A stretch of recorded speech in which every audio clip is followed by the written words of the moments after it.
me close in your embrace. Take me deeper than I've ever been before. I just want to love you more and more. How I long to be deeper love. Sunrise to sunrise, I will seek your face. Drawn by the Spirit to the promise of your grace. My heart is found in you. I hope that we'll abide here in your presence, forever satisfied. Take me deeper, yes Lord, hallelujah, deeper in love with you. Jesus, hold me close in your embrace. Take me deeper than I've ever been before. I just want to love you more and more. How I long to be deeper. For the last time, take me deeper. Lord, please support me.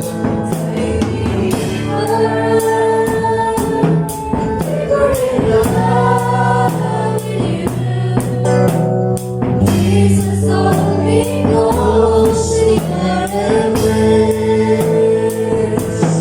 Take me deeper than I've ever been before. I love you more and more. How I long to be deeper love. How I long to be deeper love. Hallelujah. Napakainam ng awiting ito, no? Sabi dito sa awitin na tayo ay palilimin nawa ng Diyos. Sabi dito, nalumigit sa pagmamahal o sa pag-ibig. At wala nang ibang, sabi ng Bible, ang tunay na pag-ibig ay nagtatakip ng maraming kasalanan. Ang tunay na pag-ibig ay hindi na naghihili. Ang tunay na pag-ibig ay hindi nagmamapuri. At hallelujah. So hindi niya inahanap yung sariling kapurihan dahil sa tunay na pag-ibig. So isang magandang umaga sa inyong lahat.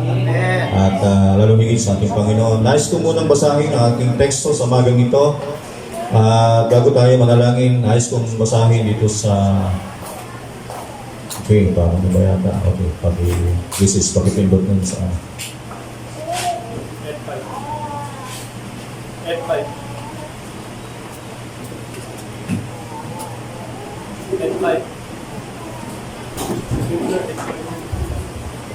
F5 po.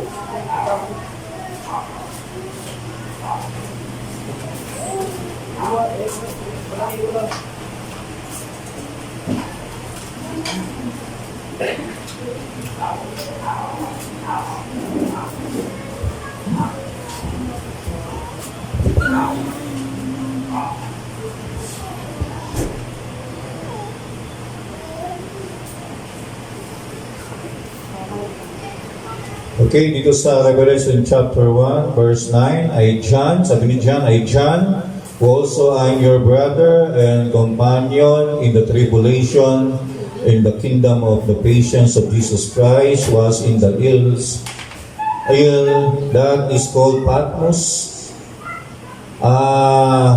for the word of God and for the testimony of Jesus Christ. Okay, verse 2, and I was in the Spirit on the Lord's day, and I heard behind me a great voice as of the trumpet, saying, I am the Alpha, and sabi ng trumpeta, ako, saying, I am the Alpha and Omega, the first and the last, and what thou says, sabi niya, write in a book, and send it unto the 7 churches which are in Asia, unto the Ephesus, unto the Smyrna, and unto the Pergamo, and unto the Tyria, and unto the Sardis, and unto the Philadelphia, and unto the Laodicea.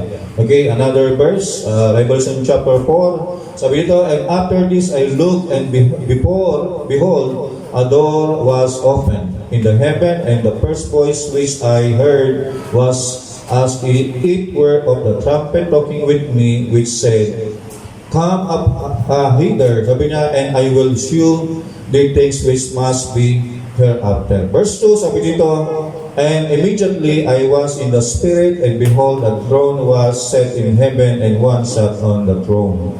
So, yan po ang mga salita ng Panginoon. So, nais ko pong tayo manalangin sa mandali. Panginoong Diyos, na makapangyarihan sa lahat, binasa namin ang iyong mga salita.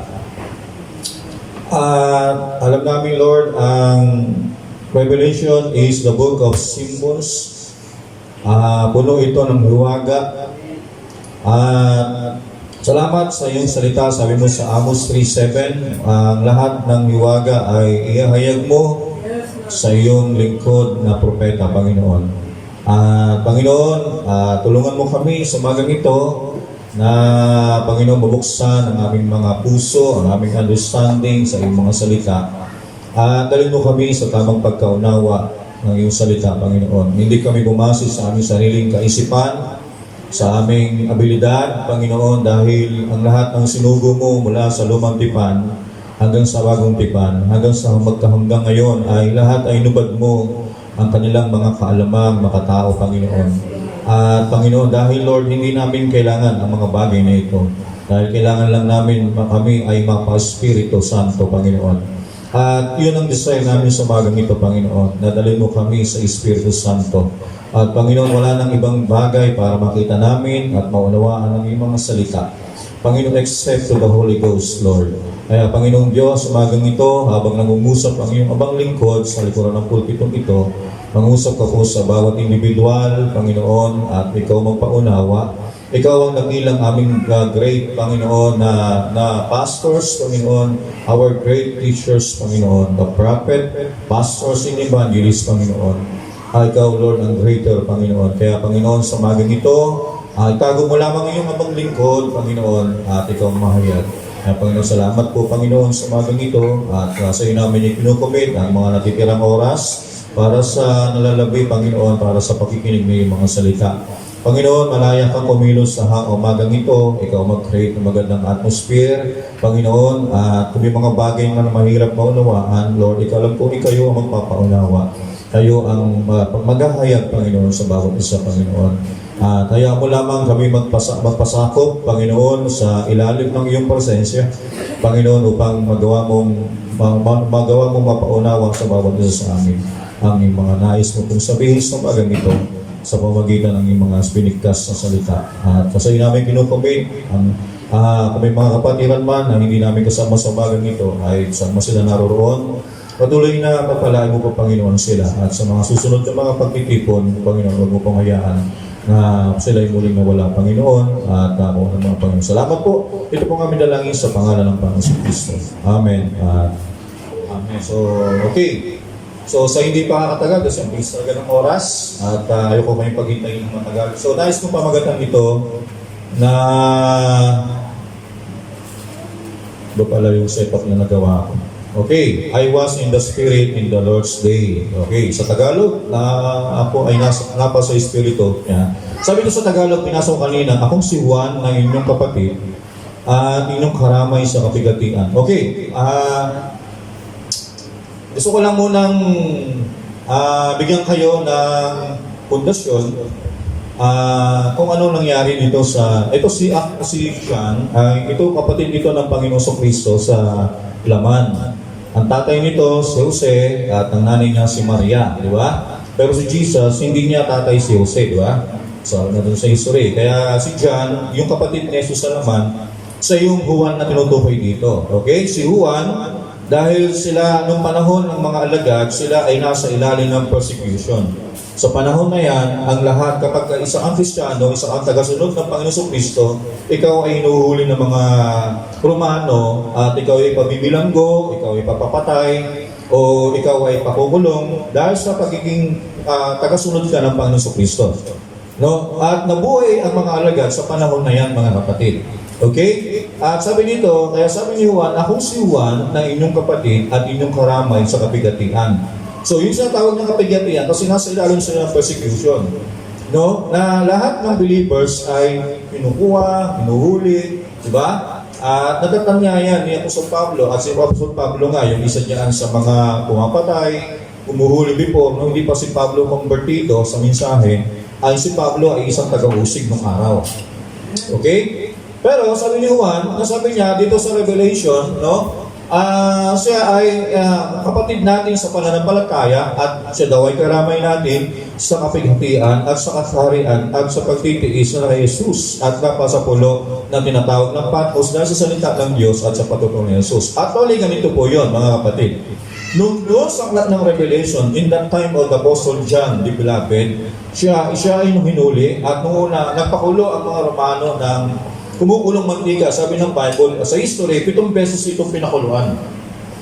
At si Juan ay pinatapon, hinulog doon sa kumukulong mantika, pero si Juan ay hindi siya namatay. Kaya nga, sinasabi ng mga Romano, sabi niya, may pagkasamang kukulang ito. No? Ganon yung bansag nila nung panahon sa unang Kristyano. Pero sabi nga natin, sabi ni Balabanab, kapag ang isang tao, kahit anong gawin mo man, ilagay mo ng diablo, sa kuna, kung hindi pa panahon para kunin siya ng Panginoon, hindi siya maano Di ba? Pero nung nakita ng mga nila na si Juan ay hindi natupo o naprito ng umuko ng mantika, ang ginawa nila, pinatapon na lang siya doon sa pulot ng Patmos. Doon ay nagsilbing libingan yon, binilanggo na lang siya doon. Yung isla ng Patmos, mga kapatid, ito ay isang lugar na napapaligiran ng dagat.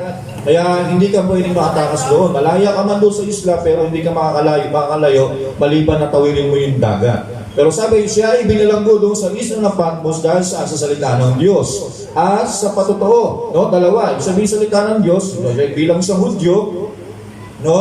Bilang Hudyo, yun yung salita ng Diyos sa kanya. Yung patotoo, bilang Kristiyano, bilang Kristyanismo, bilang followers si John the Beloved ng Panginoon Kristo, yung tinatawag na testimony o patotoo ni Jesus. Sabi niya, ako'y nasa Espiritu ng araw ng Panginoon. Yan.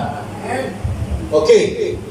So, ang gusto kong sabihin, mga kapatid, no, ay kung gaano kadakila ng isang tao, isang Kristiyano, ang una, tayo ay mapa sa Espiritu ng Diyos. Okay. Now, without the Spirit of God, hindi mo maintindihan kung ano ang kalooban ng Diyos, kung ano ang salita ng Panginoon, kung ano ang purpose ko, bakit ka ginawa ng Diyos, sinika ka ng Diyos, sinawag ka ng Panginoon, mga kapatid. Sabi nito, ako'y nasa Espiritu ng araw ng Panginoon. Sabihin siya ay nasa Espiritu in the Lord's Day. Di ba? Mamaya makikita natin yan. At narinig ko sa aking likuran ang dakilang tinig na tulad sa isang pakaka. Ngayon, dito mga kapatid, pag nilay-nilayin natin na si Juan, habang siya ay nasa isla ng Patmos, pero sabihin siya ay nasa isla, nasa earthly bound, pero in that time, siya ay nasa tinatawag na Spirit realm. Dinala siya ng Espiritu Santo sa Spirit realm. Sabi niya, nung siya, sabi nasa likuran mga kapatid, no? Nasa likuran ni Juan, sabi niya, narinig ko sa aking likuran ang dakilang tinig na tulad sa isang pakaka. So pag sinabing pakaka, alam natin yan, ito ay the voice of God. No, ito ay tinig ng Panginoon. Sabi niya na nagsasabi sa iyong at ang iyong nakikita ay sulat mo sa aklat ng iyong ipagdala. Ito ay mga kapatid. Nung si John ay nasa isla ng Patmos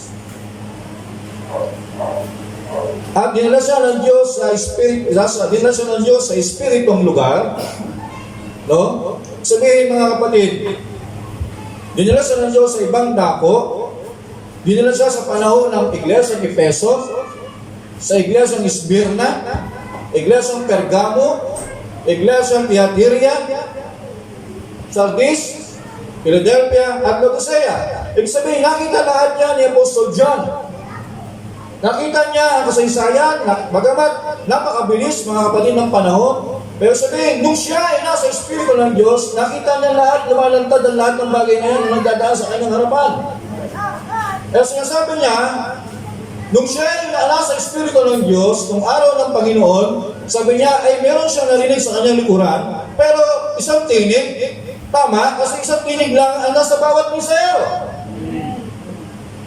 Pero bawat kapanahunan, nakikita niya nagaganap, nakikita niya ang panahon ni Pablo, nakikita niya ang kasaysayan ng mga unang iglesia, ang pangalawang misayero, ang lahat ng mga believers sa pangalawang kapanahunan, pangatlo, hanggang sa pangpito, nakita niya ang lahat. Ang sabi niya, pagpapatuloy yung magbasa, sabi niya, nung si John sana, hanapin niya yung sasalita, sabi niya, pagtingin niya sa harapan, nakita niya 7 kandelero. Diba? Kaya pagdating ng verse, another verse, please. So alam natin, pagkatapos ng 7 kandelero, Revelation chapter 2 and 3, di ba? Nung una, may tinig na sasalita sa kanya, dinala siya ng Panginoon sa espiritong lugar. Sabihin, hindi mo makikita ang mga bagay na kapanahunan, maliban na ikaw napasa espiritu muna ng Diyos. Okay? We are nothing. Maliban na wala tayong Espiritu ng Diyos, hindi tayo mapapunta sa Espiritu ng Diyos, mga kapatid. Ngayon, nung makita ni John yun, sabi niya, nung dalhin siya ng Panginoon sa Espiritu in the Lord's Day, sabi niya, nakita niya yung tinig na narinig niya nasa likuran niya, narinig niya nangangaral si Apostle Paul. Nakukuha niyo? Okay? Narinig niya ang panahon ni Apostle Paul, narinig niya ang panahon ni Irenaeus, ni Martin, ni Columba, ni Martin Luther, ni John Wesley, ng Pentecostal, at ng panahon ng mapitong misayero. Matapos yung panahon ng pangalawang, ng Revelation chapter 2 and 3, yan yung kasaysayan ng 7 iglesia.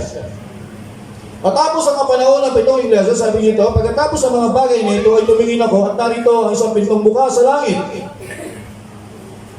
Ang pinto, hindi ang isang literal ng pinto. Alam natin ang pinto ay ang salita ng Panginoon. Ibig sabihin, nung narinig niya mangaral si Pablo, si Irenaeus, si 7 misayero, nabuksan ang lahat ng salita ng Diyos, dahil puro mangaral ng salita ng Diyos, sabi niya, at ang pinto ay nabukas. Luwantag sa kanya ang lahat ng hiwaga.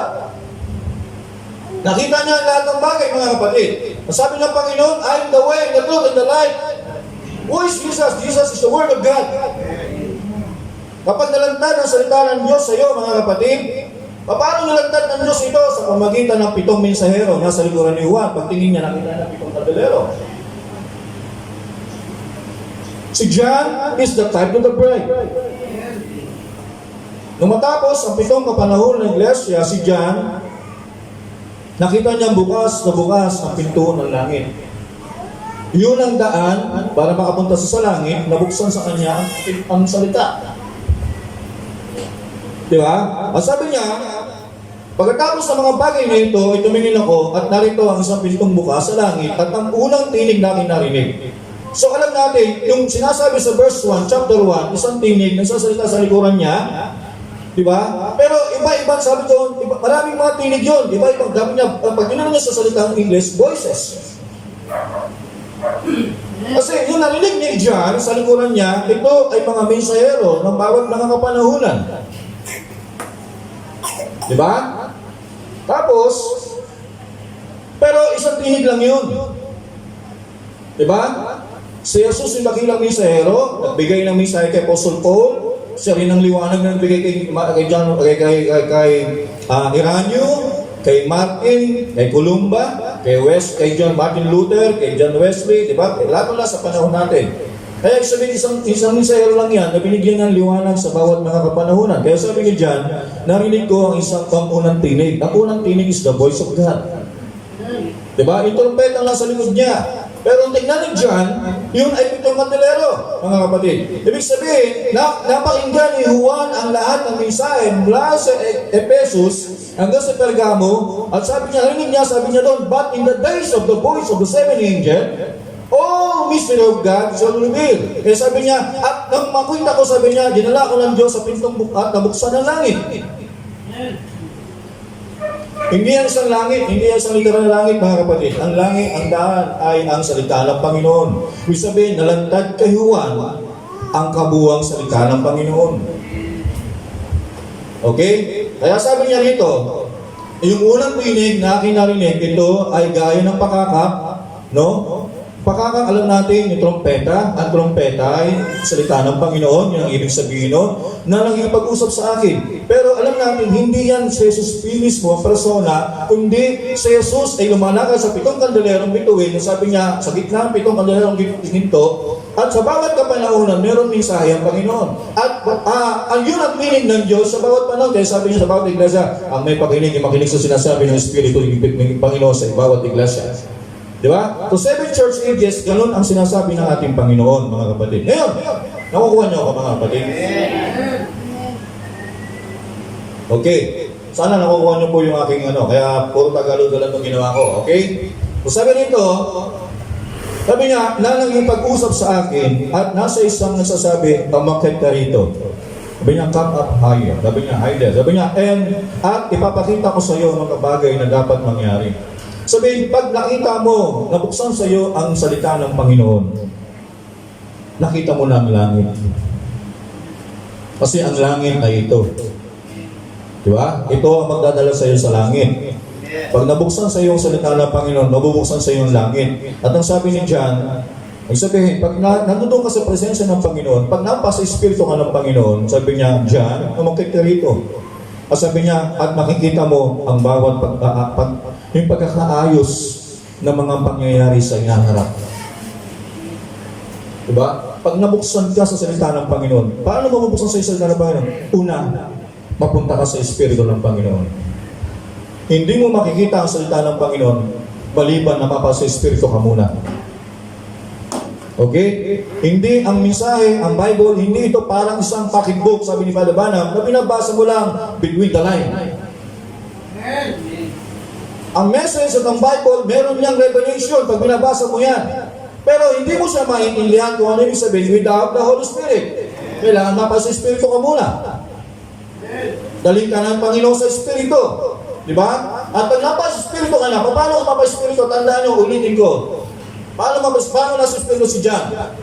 Narinig niya muna ang mensahe ng unang iglesia, pangalawang iglesia, pangatlong iglesia, pang-4, pang-5, pang-6 na iglesia, pang-7 iglesia. At ang sabi ni John, makita rito, at nakita ni John ang pinto, ang langit ay bukas.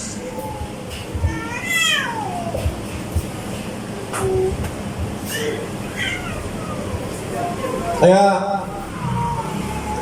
nung tayo nasa mensahe, kung nagbabasa kayo ng message, nakikinig kayo ng mensahe, diba? Ang mensaheng ito, inuulit-ulit yung unang iglesia. Pinakita ng Panginoon sa atin kung ano nangyari sa unang iglesia. Sa panahon ni Apostol Pablo, paano tinawag ng Diyos si Apostol Pablo? Paano dumating ang mga believers sa panahon ng unang iglesia? Sa pangalawang iglesia, sino ang mensahero? Paano tinawag ng Diyos sa pangalawang mensahero? At ano ang mensaheng wala nila? Tinawag ng Diyos si Martin Luther. Galing saan si Martin Luther? Dating pare. Saan galing si Martin Luther? Galing sa Poland. Bansang Poland. Tinawag siya ng Diyos. Isa siya doctor of divinity. Tinawag siya ng Diyos para maging mensahero ng panglimang kapanahunan. At ang mensahe ni Luther, ang tao ay mabubuhay sa pamagitan ng pananampalataya. Diba? Tapos tinawag ng Diyos ang pang-anim na mensahero si John Wesley. Sabi ni John Wesley, ang pananampalataya walang gawa ay patay. Pangatlo, pang-pito, sabi ng Panginoon, tayo nasa panahon ng adoption message. No? Dinala tayo ng Diyos sa mensahe ng maturity. Kaya nang matapos malipanggan ni John Wesley, ni John, sabi niya, pagkatapos ng mga bagay na ito, matapos niya marinig, mapakinggan ang lahat ng mensahe. Sabi sa kanyang Espiritu Santo, sabi nito, pagkatapos ng mga bagay na ito, sabihin narito, ang isang pintong bukas ay, langit ay bukas. Okay, ang sinasabi ko una, si John ay dinala ng Diyos sa ibalang dimension. Pero sinasabi ko, we are tied to the John the Beloved, na tayo ngayon, in spiritual speaking, dinadala tayo ng Diyos in rapturing faith. Paano ka magkakaroon ng rapturing faith? Kailangan mo pakinggan ang mensahe ng 7 kapanahunan. Kasi yun ang magdadala sa'yo kapag napakinggan mo minsan ni Pablo, ni Luther, di ba? Lahat sila. Kumbaga, ang salita ng Diyos sa'yo nabuksan. Pero bago mabuksan sa'yo ang salita ng Diyos, kailangan muna ikaw na pa sa Espiritu ng Diyos. Kaya iba itong mensahe mga kapatid. Hindi ito katulad ng denominasyon. Basa ka ng Bible, paliwanag, etc. bla bla bla, upo, uwi. Itong mensahe, may mensahe talaga to. Hindi talaga hindi ito suntok sa buwan na para hula-hula tayo. Ay, ito siguro, ito talaga yan. Meron. Diba? Kaya pag tumayo ka bilang isang manggagawa, isang mangangaral, at kapwa mo mensahe, ang nakikinig sa'yo, alam nila kung message yung pinapangaral mo o hindi. Diba? Kaya nung unang panahon, nung bago pa ako sa mensahe, ang layunin ko lang, kasi diba, lista ko ng araw eh, mahilig ako sa debate, paborito ko yan eh. Pero ako naman, kahit debate ko, pagka may talata talaga siya nipakita, silent na ako doon. Kasi sa akin, kahit nasa denomination ako, pagka nagbigay siya ng talata, absolute sa akin yun. Pag nagbigay ka ng talata, quiet na ako dyan. Absolute yan eh. Kaya hindi na ako nag-react. Pag wala sa pinapakita ng talata, ay maingay ako dyan. Kasi meron akong basihan kung bakit ko nagsasalita. Pero, mga kapatid, nung nigyan ako ng 7 church ages, ang una kong pinasa ang 7 church ages. Binasa ko ang 7 church ages, ang layunin ko lang noon, pag-aralan ko ang doktrina ng naniniwala sa aklat na yun. Kasi mahirap ka makipag-usap sa isang tao kung hindi mo kilala yung kalaban, yung kausap. Kaya sabi ko, kikilalanin ko ang mga taong naniniwala dito. Yun lang intention ko noon. Kaya basa ako, ganun kapal yun. Pinagtyagaan ko yan. Kasi gusto kong humanap ng butas, ng kamalian, ng kahinaan, ng kinikilala ng mensahe para hanap ako ng butas. Noong una, sabi dito, ang pagbati. Ang ganda ng bungan eh, ang pagbati. Kumbaga, para nagsasalita si Father Banam tungkol sa mga aklat. Pero nung nagbasa ng chapter ng Bible, okay, para sa ko, Bible pa lang. Pero nung pinapaliwanag na, nung una, binabasa ko, si Father Banam yung nakikita ko nung sasalita. Pero, nakakailang page pa lang ako, sabi ko, iba na to ah. Sabi ko, iba na to.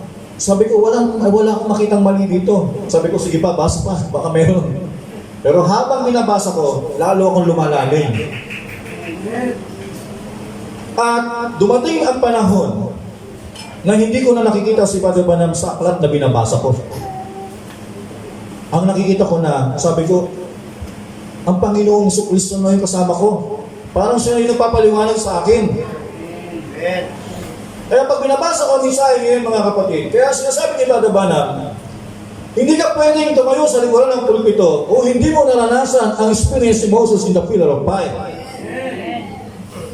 Si Moses, kaya niya pinaliwanag yun kasi bakit experience ni Moses? Nakita niya ang Diyos from face to face. Eh kung hindi mo makikita ang Diyos sa mensahe, sa likuran ng mensahe mga kapatid, ano yung kapaliwanag mo? Kaya maraming ganyan mga kapatid na hindi nila, di ba? Pero hindi biro, sabi ko nga, marami nagpapaliwanag. Pero pag tinignan mo yung explanation, ano nangyayari doon? Yung sinasabi natin, no? Kasi doon mo makikita. Ay sabi doon, maliban na ang tao muna ay mapa sa Espiritu ng Panginoon, hindi niya talaga makikita ang lahat ng bagay. Kasi sabihin mo, Pastor June, matagal na ako nakikinig sa mensahe, pero hindi ko pa rin maunawaan. Hindi mo talaga maunawaan yan. Ay maliban na mapunta sa Espiritu ka muna. Sabihin mo, tagal-tagal ko sa mensahe, pero hindi ko naiintindihan. Bakit siguro? Isa, maliban doon sa tagapagturo. Diba? Minsan, sinisisi natin yan, dalawa lang yan eh. Kung yung tagapagturo, naguguluhan din sa pinapaliwanag niya, maguguluhan talaga yung nanginginig. Pero kung maliwanag naman niyang nakikita ang mensahe, maliwanag niyang tinuturo, naguguluhan pa rin siya, hindi pa rin nakikita, ay isang bagay lang, yung pangalawa, sa kanyang problema. Kasi ibig sabihin, siya ay wala pa sa Espiritu ng Panginoon. Diba? Kasi yun lang isang bagay mga kapatid na maliban na makita mo, maunawaan mo, mensahe, kailangan mo na ikaw na pa sa Espiritu ka ng Panginoon. Sabihin, ang Diyos mismo ang maghahayag sa iyo ng mga bagay na nakikita mo. Ibig sabihin, mga kapatid, si John, kung babalikan natin si John, kahit siya nasa isla ng Patmos, mga kapatid, dinala siya ng Panginoon. Kasi si John, alam natin before, si John ay ang apostol na ng Panginoon sa Kristo, bumaba ang Holy Ghost sa Book of Acts, chapter 2, alam natin si John ay meron ng Holy Ghost. Di ba?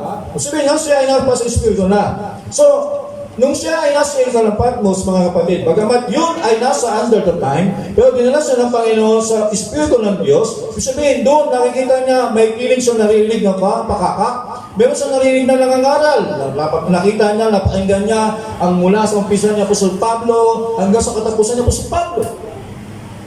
Napakinggan niya yung panahon ni Columba o ni Iranyo. Nakita niya yung panahon ni Columba na hinapak niya yung kanyang damit na mayroong isang matanda na giniginaw doon sa kanyang kwento at sabi niya ay hindi na niya pwedeng ibigay yung kanyang damit kasi kung ibigay niya yun, lalabigin siya, mamamatay siya. Ginawa niya, hinati niya yun. Ibinigay niya doon sa matanda, di ba? At doon sa panaginip sa kanyang pagkatulog, nakita niya, ibinigyan niya ng damit na kaputol na kanyang damit. Sabi niya, ay kilala ka mukha ng Panginoon. Eh doon siya tinawag. Kaya sabi ko, nakita yun ni Juan. Nakita yun ng bride. Kaya pag hindi pwede, hindi nyo alam ang 7 church ages. Kasi, hindi pwede, hindi nyo alam, hindi kayo nagbabasa, hindi kayo nag-aaral, hindi kayo nanginginig. Paano mabubuksan ang pintuan sa inyo? At daling kayo ng Diyos sa behind the curtain of time. Diba? Hindi pwede sabihin, Mes, believer ako, nakaupo ka lang dyan, wala kang ginagawa, ang daming haba ng oras mo, hindi ka nakikinig ng mga tape, hindi ka nakikinig ng mga preaching, hindi ka nagbabasa. Paano ka dadali ng Diyos sa higher? Tapos naghihintay ka ng rapture. Una muna ang rapture, higher understanding. Diba? Nanilipat ka ng Diyos from earthly bound to heavenly bound. Pero paano ka dadalhin ng Diyos doon sa heavenly bound? Sabihin, kailangan mapag-espiritu ka muna. Habang nasa espiritu ka ng Panginoon, napapakinggan mo ang mga trumpeta, message. At kapag nakita mo ang mensahe, yun ang nagdadala sa iyo, nagmamature sa iyo. At kapag natapos mo na matapos na sa iyo, ibigay ng Panginoon yun, ipakain sa iyo ng Diyos, sabi niya, at nakita ko, sabi ni John, ang pinto ng langit ay bukas. Diba kaya ang sabi natin, the windows of heaven are open, the blessing are falling today. There is joy. Diba? Joy. Joy in my heart. What's the heart? The 7th seal. Diba? Saan nilahayag ng Diyos muna? Ang silent of power, the heart. Pangalawang lupi, saan? Sa 7th revelation of the 7th seal. Pangatlong lupi, ano yan? Saan? Sa millennium. What is the millennium? The rest. That's just the 7th seal. Half hour silent. Tahimik lang yan. Bakit? Kasi individual dealing na pag nasa 7th seal. O, di ba? Kaya nga pag nandun ka na sa Espiritu ng Diyos, mapasa Espiritu ka ng Diyos, hindi mo na nakikita yung mga bagay din sa mundong ito. Hindi mo na nakikita yung kapatid mo. Hindi mo na nakikita ang kahinaan ng kapatid mo. Kasi bakit? Why? Nasa Espiritu ka ng dako ng Diyos. Pag nasa Espiritu ka ng Panginoon, sinasabi ng Panginoon, nobody's perfect. Walang perfecto. Ako lang ang perfecto. Ay sabi niya, grace, grace.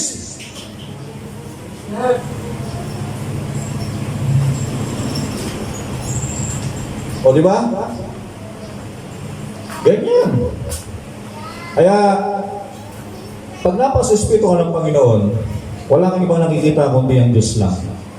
Ang salita ng Panginoon. Pero pag nasa earthly bound ka, lahat kita mo yan. Kita mo yung mga pagsubok, nakikita mo yung mga lindol, nakikita mo yung mga bagyo, nakikita mo yung mga problema, kita mo yung lahat ng tao, mga kapatid mo sa pananampalataya, nasabihin mo, nakapagbibigay sa iyo ng kahinaan.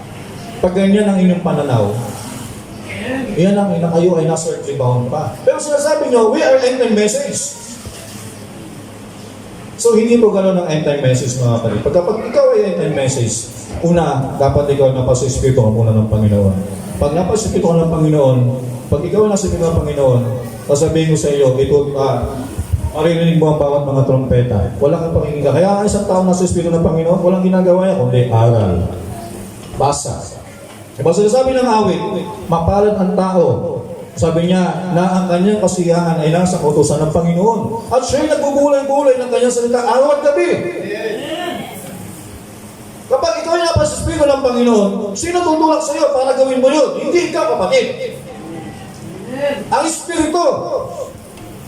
Pero kapag hindi mo ginagawa yan, ibig sabihin nagpapakita lang yan, wala ka pa sa Espiritu. Kaya ang gagawin mo, gusto ko bagong cellphone, gusto ko bagong sapatos, gusto ko bagong damit, gusto ko bagong ganito, lahat, laptop, gusto ko puro bago, gusto ko branded. Ayan, earthly bound. Pero si John, kahit siya nasa persecution, kaya dalawa po yung pinakapakita ko sa inyo, ha? Si John, yung literal na John, nilagay doon sa iklan ng Patmos, pero at the same time, that John is the type of the bride. Diba? Si John, sabi niya, I was in the spirit in the Lord's day. Sabi ni John, di ba? Siya ay napasa espiritu ng araw ng Panginoon. Ngayon, sabi nito, talata pa lang pala yung binabasa natin. Okay, next slide sis.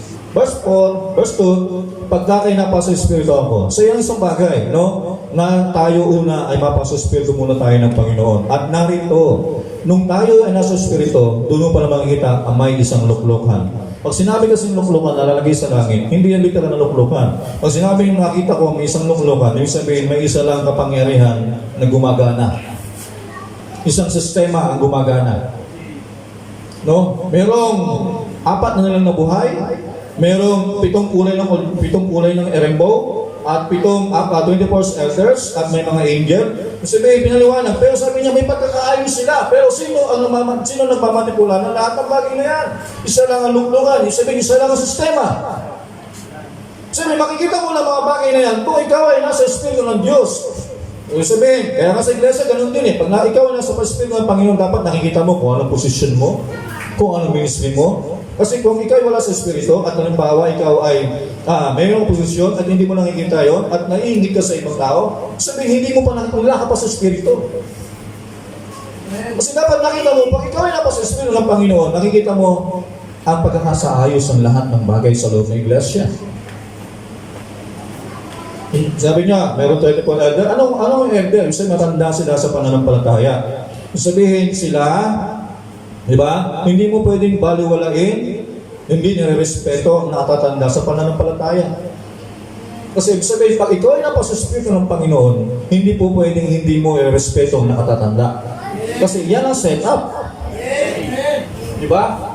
Pero naghahanap ka ng langit, dito pala sa libabaw ng lupa, iniayos na ng Panginoon ng lahat ng bagay, hindi mo nga masunod. Mas mula galing ka ng Panginoon sa langit. Ibig sabihin, may mga bagay na ganyan mga kapatid. Pero si John, bilang bride of Christ, napakinggan niya ang pitong kapanahonan ng iglesia. Nung mapakinggan niya, yun ang nagpahinog kay John sa kanyang pananampalataya sa salita ng Panginoon sa pamagitan ng mga misahero. At nung mahinog si John, sabi niya, John, come up higher. Diba? Sabi niya, at sabi ni John, tumingin ako at ang pinto ng langit ay bukas. Ibig sabihin, ang salita ng Diyos ay bubukas sa akin. Sabi nalagtat, unti-unti. Kaya kay John, alam na niya, pag sinabi, di ba? Kung may tanong, ano ba dapat itong bautismo? Mateo o gawa? Hindi na dapat yung question sa bride.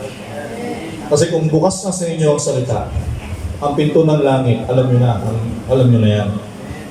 Diba? So yun ang ibig sabihin mga kapatid. Sabihin, ang nagpapahinog sa bride kay John, ang message ng bawat mga minsahero. Lalo na sa ating panahon. Ay, paano tayo mahihinog kung hindi tayo nagbabasa, hindi tayo nakikinig, di ba? Hindi tayo nag-aaral ng self-study natin. Sabi ng Bible, ang isang Kristiyano ay nalitulan sa isang punong kahoy na nakatanim sa puno sa tatabi ng ilog. Sabi niya, at ang kanyang kasiyahan ay sa salita ng Panginoon. At binubulay-bulay niya ang salita ng Panginoon. Araw at gabi, kami kay Joshua, dili-dilihin mo ang salita ng Panginoon, ibinigay ko kay Moses, pag-aralan mo yun araw at gabi upang ikaw ay magtagumpay. Ngayon, saan ba tayo abala? Walang masama, wala tayo sa trabaho. Okay, walang problema yan. Basta maging tapat lang tayo sa trabaho. Gawin mo ng pagkulit mo. Sabi ng Efeso, mga alipin, kung kayo may Panginoon sa ibabaw ng lupa, sabi niya, maglingkod kayo sa kanila kahit nag-aayon sa Panginoon sa langit. Di ba? Na wala man nakakita sa inyo, pero naglilingkod kayo. Yan ang buhay sa Kristyano, maging tapat tayo. Pero sabihin ko tayo nasa bahay, ano ba ang yung part na ginagawa natin, di ba? Walang masama na bubuksan ng cellphone, at tayo nasa YouTube, nasa Google, nasa Facebook. O walang masama, tingnan natin kagamustahin ko si Brad, si Sis, di ba? Kaya katiningin sa Facebook, ano ba yung bago ngayon kay Brad? Para kasi pag nakikita ang Facebook, sabihin, nasusundan mo kung anong mga nangyayari sa buhay niya. Kung sabihin, nagpakuha si Brad, doon sa may Jollibee. Uy, kumain siya ngayon sa Jollibee, kaya updated ka, nasa Jollibee si Brad. Oh, sabihin, nababasa mo yung kanyang nangyayari sa kanya. Pero pagka siya ay nag-update sa'yo, nagpa-picture, selfie, tapos nasa patay sindi yung ilaw, oh, nag-update din siya, pero yung buhay niya, iba doon sa kanyang sinasabi.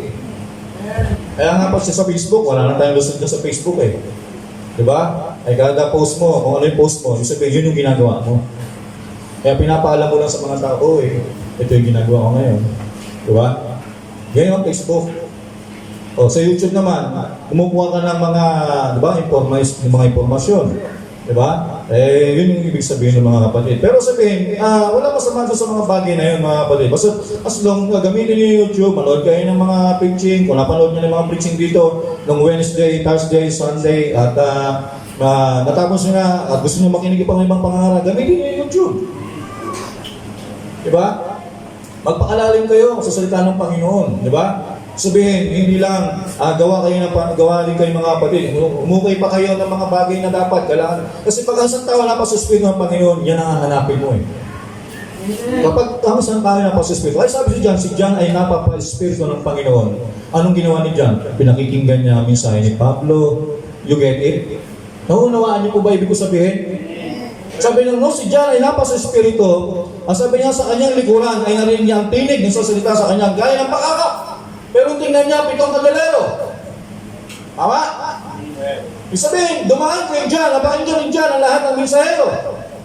Kaya si John ay nahinog sa pakikinig niya ng mensahe ng iba't ibang kapanahunan. Kaya sabi ni John, na matapos ng 7 kapanahunan, nabuksan sa akin ang pinto ng langit.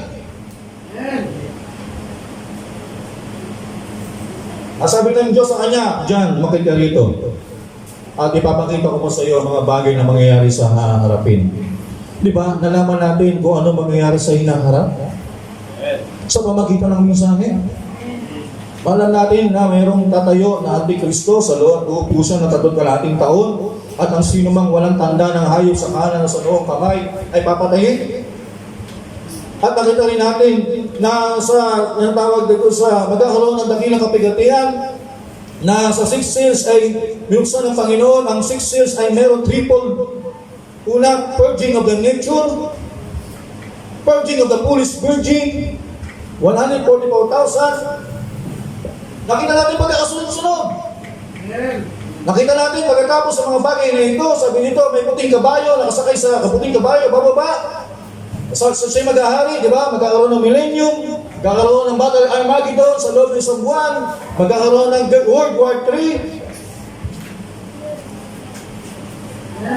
Unti-unti natin nakita ang lahat ng mangyayari sa hinaharap. Pero ang una, mga kapatid, gusto kong sabihin, kailangan muna tayo mapasa Espiritu ng Panginoon. Pangalawa, pag ikaw ay napasa Espiritu ng Panginoon, ibig sabihin, hahanapin mo ang kalooban ng Diyos, ang salita ng Diyos. Pakikinggan mo, hanapin ang salita ng Diyos. Nasaan ba ang salita ng Panginoon? Nasa message of the hour, nasa mensahe ng 7 kapanahunan. Diba? Hindi yung babasa, pupunta kayo sa Facebook, pupunta kayo ng YouTube. Ay, ang ganda ng mensahe ni Mike Vilarte. Maganda ang mensahe ni Mike Vilarte, pero hindi mo pagkain yung kapatid, hindi ka manok. Wala kang makikita doon. Kapag ikaw yung natutuwa ka sa mensahe nila, ipapakita lang yan, hindi ka agila. Sabi mo, ang ganda ng mensahe ni Eddie Villanueva. O, bagamat preacher yan, pero hindi yung pagkain ng agila, pinapakain niya sa'yo. Pero kung nakikinig ka sa mga message pastor, sa mga mensahe nila, pinakinggan mo na yung mga elders pastor, sabihin, malalim ka na. Ibig sabihin, mahanap ka na ng mga pagkain talaga malalalim. No? Dahil gusto mo mag-mature, mga kapatid. Kasi kapag ikaw na pa sa Espiritu ka ng Panginoon, yun talaga yung hahanapin mo. Kasi nandun ka na sa realm ng Espiritu na walang iba gagawin, kundi inaalam mo pa kung ano yung kalooban ng Panginoon. Nung makita ni John de Beloved yun, sabi doon, siya ay napa sa Espiritu ng Panginoon, nakita niya pinto ng langit ay bukas. At ang unang tinig na aking narinig. Ano yung unang tinig? Ang Panginoon sa Kristo.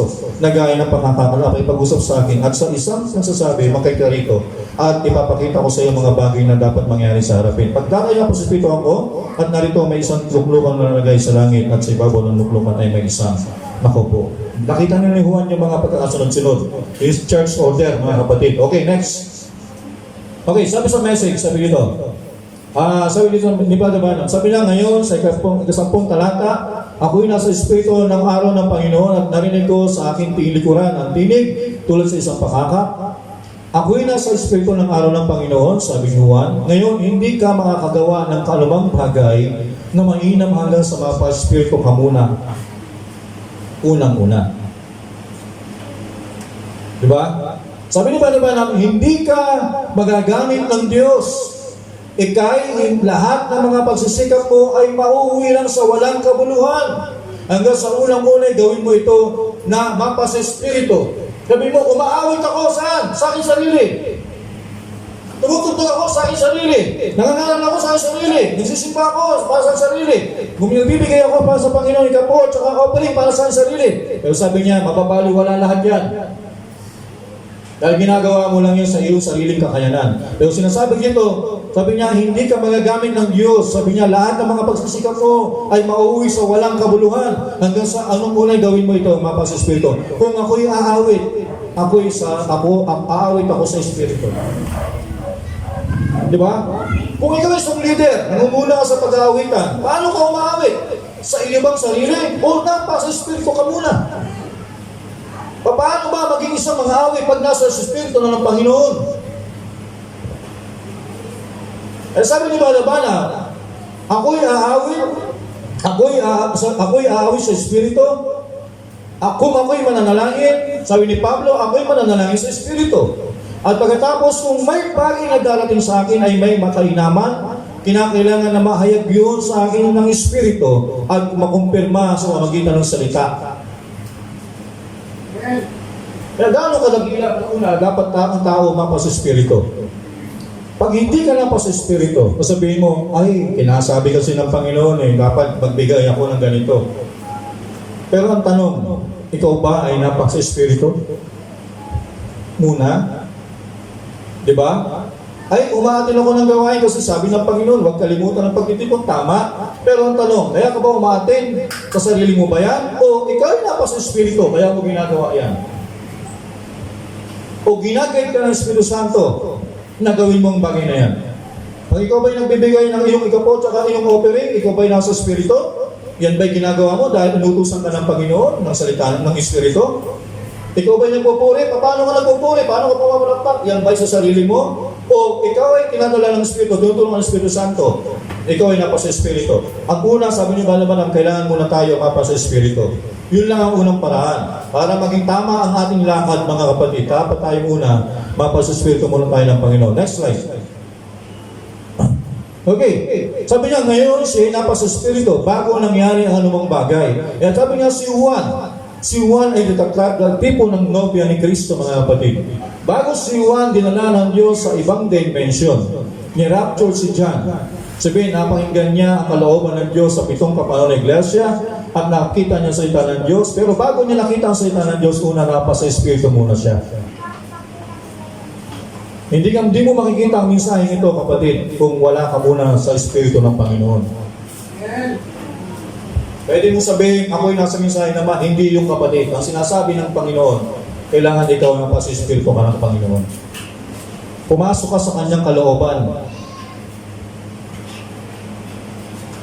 At kapag nandun ka na sa kanyang kalooban, ituturo sa iyo ng Panginoon kung ano ang dapat mong gawin. Kaya napaka-importante, mapasispirito muna tayo mga kapatid. No, para makita natin ang kalooban. Sabi niya, ang unang bagay na ginagawa niya, naroon siya sa pulo ng Patmos. Lahat ng mga bagay na ito ay kanyang ginagawa. At ang sabi niya, nakakarinig ako ng mga isang tinig. Si John, kahit siya ay nasa isla ng Patmos, hindi siya nagtatamdam. Bakit ako tinapon dito? Ang hirap pala maging isang Kristiyano. Puno-puno ng pagsubok. Pero si John, kahit may pagsubok, pero sabi niya, siya ay nasa Espiritu, hindi nakikita yun.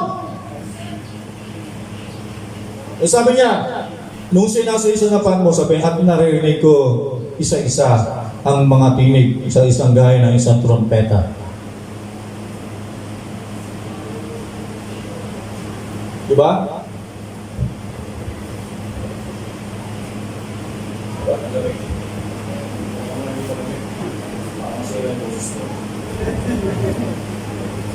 Okay. So nakukuha niyo ba mga kapatid ang ibig sabihin ng gusto kong i-drive sa inyo ngayong umaga? Na sabihin mo, hindi ko maunawaan ang mensahe. Hindi mo kailangan unawain ang mensahe. Hindi mo kailangan pagganahin ng utak para maintindihan mo ang mensahe. Ang kailangan mo lang, mapasa-espiritu ka muna ng Panginoon.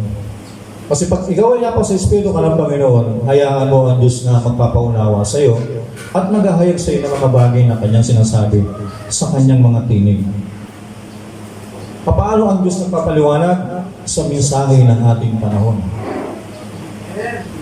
Pag ikaw ay napasa-espiritu ka ng Panginoon, kaya ano sinasabi ko, binabasa ko ang mensahe ng unang panahon. Ang purpose ko lang, humanap na ng mali sa mensahe ito. Pero habang nagbabasa ako, habang katagalan, sabi ko, hindi ko na nakikita si William Branham. Sabi ko, nakikita ko na si Jesus Christ. Sabi ko, mahirap ng kalaban ko. Ang Panginoon ko mismo. Kaya, habang nasa one-fourth pa lang ako, mga kapatid, ano doon yung kaganakan ko talagang basahin ko talaga yung una, 7 church ages, hanggang sa matapos ko yun. Alam nyo, may mga nakakausap ako. Sabi niya, Brad, tapos ka ba ng Bible School? Opo, tapos ako ng Bible School.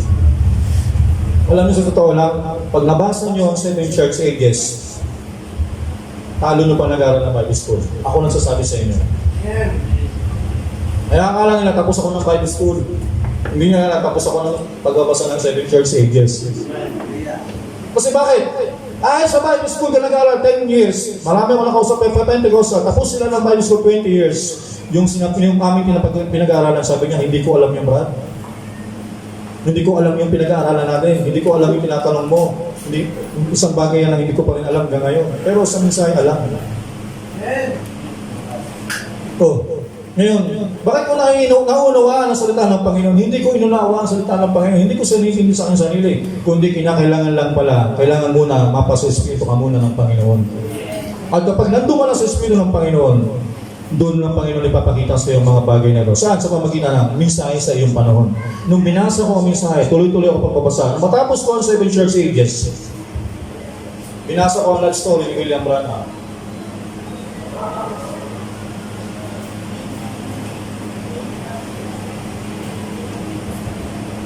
Nung matapos ko basahin yung huling panahon ng iglesia, sabi niya, ang huling mensahero ay si Elijah. Sabi ko, sino si Elijah? Sa 7 church ages, hindi masyado nagkwento si Brother Branham about sa life story niya. Sabi ni Pastor Noel, Pastor John, Brother John, di ba Pastor Noel? Sabi niya, Brother John, binigyan ako ng 5 libro nun. Bawat isa ganyan nakapal. 5, halos ganyan yun. Witness naman sa Claret nun, kaya yung sinasabi ko sa inyo, hindi ako nagkukwento sa inyo ng walang katotohanan. Pinasa ko yung love story ni William Branham, Supernatural 1, 2, 3, hanggang 5. Sabi ko ni Pastor Roel, natapos mo ng 7 church ages, pag-aralan mo naman ang life story ng propeta na ginamit ng Diyos sa panahon natin. Dati, kung hindi nyo lang ako kilala dati, magsalita ko talaga mga kapatid, magaspang ako magsalita. Kung sabihin ng magaspang, wala akong pakundangan magsalita ng araw. Baka kung hindi nyo pa ako kilala nung araw, baka masaktan kayo sa akin pag ako nagsalita. Raskal ako magsalita nung araw. Pero naging pino ang pag-uugali ko, naging pino ang pagsasalita ko, ang pag-iisip ko. Alam nyo anong reason, anong pinakadahilan?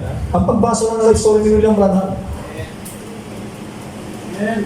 Kaya hinahamon ko kayo. Basahin nyo ang life story ni William Branham.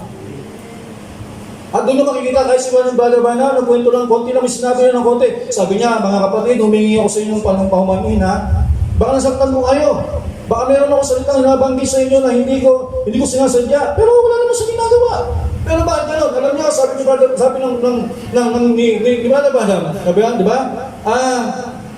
Nakukuha mo yung spirito niya eh. Doon nga sa mga hayop. Di ba? Kung tutuusin, propeta ako ng Diyos, mingi ko ng paumanin sa iyo, alam ko, nagambala kita. Eh kung di ba, nakikita mo, propeta ng Diyos yun eh. Nagkaroon siya ng pagkaroon sa hayop. Eh tayo nga, isang fuck.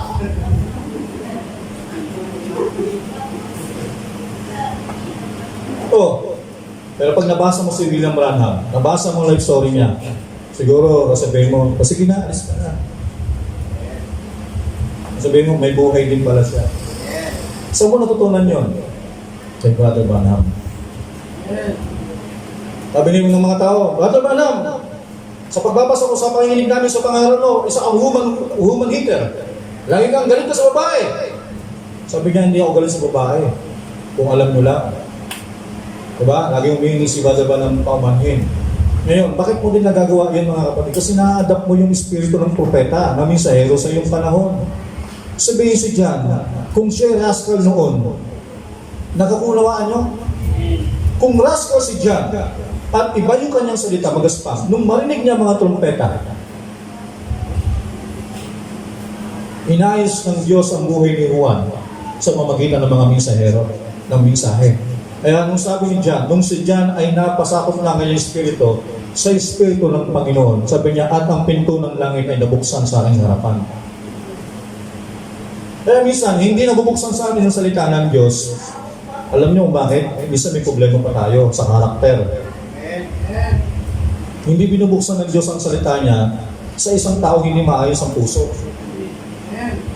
Dahil sabi ng Panginoon, isusugo ko si Elias na propeta sa huling panahon at ibasa uli niya ang puso ng mga anak sa kanyang mga magulang. Alam niyo po ba yung sabihin nun? Yung puso ng ating mga anak, ibabalik tayo sa puso ng ating mga magulang. Sabihin, magpapasakot tayo. Yun ang dala namin sa ng ating panahon. Kaya pag ikaw ay misbeliever ka, di ba? Pagkatapos masuwayin ka sa iyong magulang, hindi ka misbeliever. Kaya nung una, galit ako sa payan ko before. Pero nung binasa ko ang mensaheng ito, nawala ang galit ko. Kasi bakit? Doon ko naunawa ng mensahe nito, isasauli talaga puso mo sa magulang mo eh. Kahit anong gap na meron kayo, parang po, tatanggalin ng Diyos sa puso mo yun. Yung galit, yung talagang nakaraan, tatanggalin ng Diyos yun. Kasi bakit? Kasi pinaghilom kayo ng panahon sa pamagitan ng salita ng Panginoon. Kaya dito sa mensahe ito, nawawala pagiging isang hipokrita. Na nagkukuha na rin tayong believer pero hindi naman. Eh dito, nabubuhay na tayo sa panahon na tawag dito, nasa tamang daan na tayo eh. Nasa tamang mensahe tayo. Hindi ito yung parang isa noon lang. Dito kasi pinagbabasihan kung sino maraming alam, kung sino maraming walang absent, kung sino yung walang absent sa pagliban ng gawain. Hindi po ganun ang labanan. Kapatid, ang kinakailangan lang, una, mapasuspirito ka ng Panginoon. Kapag napasuspirito ka na, hindi pwedeng hindi mo maunawaan ang mensahe. Papaunawa sa iyo ng mensahe. At pag naunawaan mo ng mensahe, magiging hinog ka na sa panahon. At sa sobrang hinog mo na dahil sa salita ng Panginoon, sabi dito, come up higher. Panahon na para makita mo ang mga bagay na mangyayari sa hinaharap. Minsan nahihirapan ka unawaan. Ano ba? Sa pag-asa, una? Tribulation, millennium, Battle Armageddon, Mark of the Beast. O, teka muna brad, teka muna sis, huwag ka muna mong madali. Ang una muna, mapasespito ka muna ng Panginoon. At pagkatapos kailangan, magpasakot ka muna sa mensahe. Pakinggan mo muna ang mensahe, pangalawa. Bumabad ka muna sa mensahe. Kapag bumabad ka na, makikita mo na ang pagkasunod-sunod ng mga pangyayari. Diba? Ayun ang pagkakasunod-sunod mga kapatid. Okay? Sabi dito, ngayon siya na pa sa Espiritu bago mangyari. Sabi niya, ano bang bagay? Unang bagay na ginawa niya, naroon siya sa pulong ng Patmos, lahat ng mga bagay na ito ay kanyang ginawa. At ang sabi niya, nakakarinig ako ng isang tinig, di ba? At lahat ng nitong iba mga bagay dito. Pero bago mangyari ang mga anumang bagay, siya na pa sa Espiritu muna. Hindi i-reveal sa iyo ng Panginoon ang kanyang salita except na ikaw mapasespiritu ka muna. Pag ikaw ay napasespiritu na niya, doon na niya ng Diyos maunawaan mo, ipapaunawa niya sa iyo ang kanyang salita. Saan? Kaya nga may pagdalo, may mga ngaral, may nagtuturo kasi ba? Yan ang paraan ng Diyos na maririnig mo na unti-unti ang tinig ng trumpeta. What is the trumpet? The trumpet is the voice of God. Diba? O ngayon, sabi niya, nangyayari itong iba pang mga bagay, pero bago mangyari mga bagay na nasa Espiritu. At kung mapapansin niyo sa inyong Biblia, malaking unang letra ang sa Espiritu. Letter E, Banal na Espiritu. Amen. Napa sa Espiritu siya. Niisip ko nga ang mga kangangang yun. Okay, next slide. Sabi dito. Ayan. Okay. Sabi niya, ang Biblia, ang Apocalypse ay sinulat mula sa AD 95 hanggang sa 96 AD. 2 taon, yun ang araw ng Panginoon. Eksakto yun mismo ang sinasabi nito sa araw ng Panginoon at yun nga yun. Dinala si Juan sa Espiritu sa araw ng Panginoon. Sabi niya si John ay nasa Espiritu ng Panginoon in the Lord's Day. Ito'y araw ng tao, sabi niya. No? Pero ang araw ng Panginoon ay darating. Pababa sa mga kasulatan, masusubangan natin na siya ay naparoon sa araw ng Panginoon. Dinagit ng Espiritu at dinala roon sa araw ng Panginoon. Amen. Tama? Kita nyo? Siya ay naparoon sa araw ng Panginoon. Ipinapangusap ng Biblia ang tungkol sa araw ng Panginoon. Dadako tayo diyan maya-maya sa maraming mga kasulatan. Next slide. Sabi dito, okay, following quote, sabi niya, ang unang bagay, ang araw ng Sabat. Sa pagtalakay natin dito, ang unang araw ng Sabat ay hindi tungkol sa pangingilin ng isang partikular na araw. Kasi pag sinabing Sabat, alam natin, Sabado yan, kaya may Sabadista. Pero sabi niya, hindi dyan tayo nangungusap. Wala tayong utos na ipagngilin ng Sabado bilang Sabat. Wala tayong utos na pagngilin ng unang araw. Ano yung unang araw sa linggo? Linggo. Ngayon, hindi yan ang araw ng Sabat. Ang bagong tipan, ang sabi ng Biblia sa mga Hebreo 4 sa Kabanata, kung pinagkalooban na sila ni Jesus ng kapahingahan, ay hindi na sana siya nangmusap pa sa pagkatapos ubos sa ibang araw. Gayon nga, pero may natitira pang kapahingahan o pangingini ng Sabat sa mga tao ng Diyos dahil tayo sa mga nagsisampalataya rin ay pumasok na sa kanyang kapahingahan, pumigil na mula sa ating mga gawa gaya ng Diyos na tumigil noon sa kanyang gawa. Okay, ano ang papasuspiko ng Diyos? Akala nyo, ganun lang kadali, no? Ano yan? Sabat praise! Ano ang sabat? Tumigil ka na sa mundong mga gawa. Pag ikaw tumigil ka sa mundong mga gawa, ikaw ay napa sa Espiritu na. Ngayon, kung ikaw ay tumigil na sa mundong mga gawa, ano lang hinahanap mo? Hanapin ko na kung anong kalooban ng Panginoon. Kailangan ko na mapakinggan kung ano ang mensahe sa aking panahon. Di ba? O sisigyan, sabi ni Brother Branham dito sa message din na sabi niya dito na hindi Sabado, hindi Linggo ang kapahingahan. Yun ang mapasespiritu ka muna. Pag ikaw ay napasespiritu ng Panginoon, akala nyo kung ano mapasespiritu, di ba? Pero ano yan? Yan ay rest. Sabihin, tumigil ka na sa mga noong sa kanyang gawa. Ang Diyos mo, paano tumigil sa kanyang mga gawa? Next slide, sis. Okay, para mas lalo pa nating pagdiinan ng ating pangangaral. Sabi niya, pasingin sa araw ng Sabat. Nilikha ng Diyos ang mundo ng 6 na araw, at noon 7 araw pumasok siya sa isang kapahingahan, at hindi na bumalik pa sa paglumikha ng iba pang mga mundo. Tingnan nyo, nilumikha ng Diyos ang una, pangalawa, pangatlo, pang-anim, panglima, pang-anim. Pero sabi niya, nagpahinga siya ng pang-7. Pero sabi niya, at sa pang-7, hindi na siya muli pang gumawa.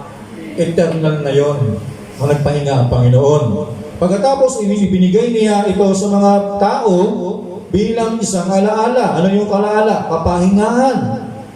Dahil hindi niyo yun matutupad kung tutuusin dahil sa pangingilin niyo ng Sabat dito. Kasi may mga tao na nangingilin Sabat, literal na araw lang, Sabado o Linggo. Pinagtatalunan, ano ba ang Sabat? Linggo o Sabado? Pares naman sali. Pero Pero ang sabat ay ang kapahingahan natin sa spiritual. Kasi pag ikaw ay hindi ka na naghahanap, yung hindi mo na hinahanap mga bagay sa sanlibutan, yan, kapahingahan na yan. Pero kapag hindi ka pa napapagod, hindi ka pa nagpapahinga sa kapahingahan sa spiritual, sabihin ko sa iyo, hindi mo talaga hanapin ang kalooban ng Diyos. Yan ang sikreto. Kaya gusto nyo lumalim, pero hindi kayo lumalalim. Kasi bakit? Iba pa yung hinahanap natin. Diba? Pero pag tayo dinala ng Diyos sa kapahingahan niya, yan ang spirit na tayo mapasuspirito. Paano na mapasuspirito? Sa kapahingahan ng Panginoon. Diba sabi ng awit, ang isang taong Kristyano na gayang mananampalataya ang kanyang buhay, sabi niya ang kanyang kasiyahan ay nasa kalooban ng Panginoon, binubulay niya ang kanyang kalooban araw at gabi.